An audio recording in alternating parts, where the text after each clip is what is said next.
Well, welcome back. Once again, we're here with another video. We're going to talk about a Chanel, which was released in 2012 or 2013, and that is none other than 1932. And this was Jacques Paul's creation from the Chanel line. And we're going to talk just a little bit of what my nose perceived it to be. I was looking for a more iris forward fragrance, and we'll let you know what really sticks out, and then when that iris, what I was anticipating, actually comes to the foreground or forefront. So, but anyway, Chanel has always been known for aldehydes, and that gives it that fizzy, champagne-like. And everyone in the past is probably very familiar with Chanel No. 5, which has been the staple of that house for many years. But this is from their L'Exclusive line, and it's an EDP, Eau de Parfum. So at the top of this, you got some aldehydes, of course, what they've known for. Probably pretty much you'll find in predominantly all of the unisex line. You probably find it, most definitely you'll find it in the feminine products. And this was geared to women, but you can wear what you like. Also, this has some neroli. It has some pear at the top, and it has some grapefruit or bergamot.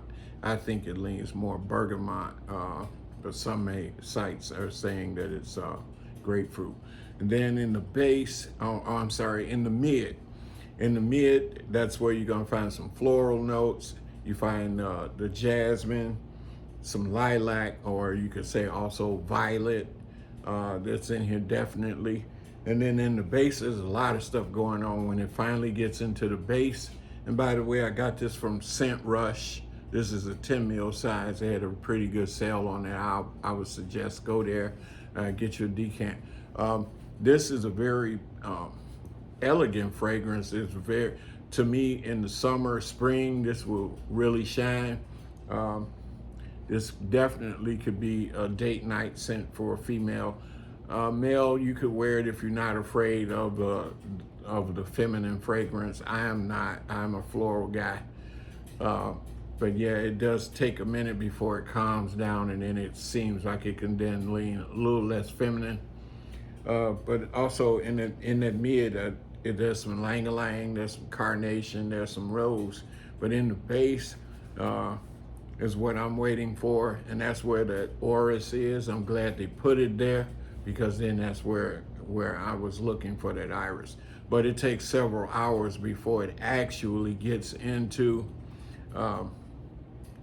the iris field. So most nose may just basically pick up the jasmine, which is not heavily scented with jasmine, but it is present for several hours before you might perceive the orris root or the iris. Then there's some, and of course there's some musk. Got to put the musk in there. Then there's some vetiver, there's some sandalwood.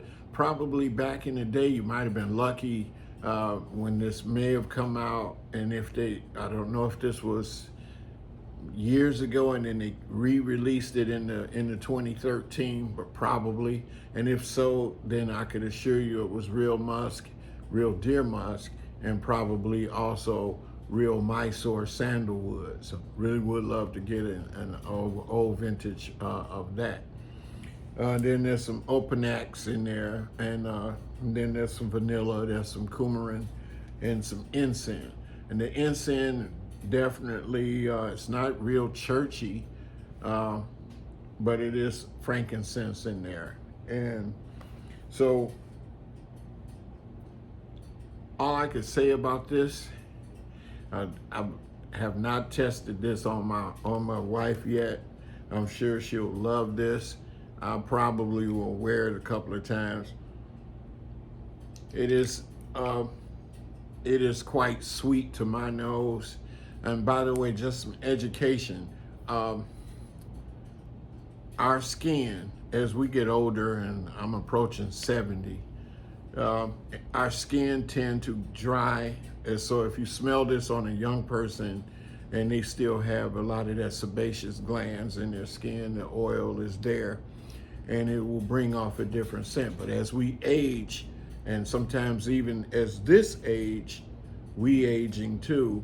And so what you may try now or try it back then, and then you try it now and you find that it doesn't smell the same. It's the same, it's just that your chemistry is ever changing. And so you may think it's not the same fragrance, but it's just you're the one that's not the same if it hasn't been reformulated, your skin type. So probably put it on a fabric or something, and that way it might bring it back, the memories that you have of the fragrance. But I would just say life is short. Enjoy the moment, enjoy what it is, because as your chemistry changes, sometimes the fragrance may smell this way, then another way, and sometimes you like it and you go, hey, there's something wrong, but it's not. It's just that we're getting old. Anyway, like, share, subscribe. I have some more iris fragrances that I'm looking at that I'll be putting in on video soon. Anyway, thanks for stopping by.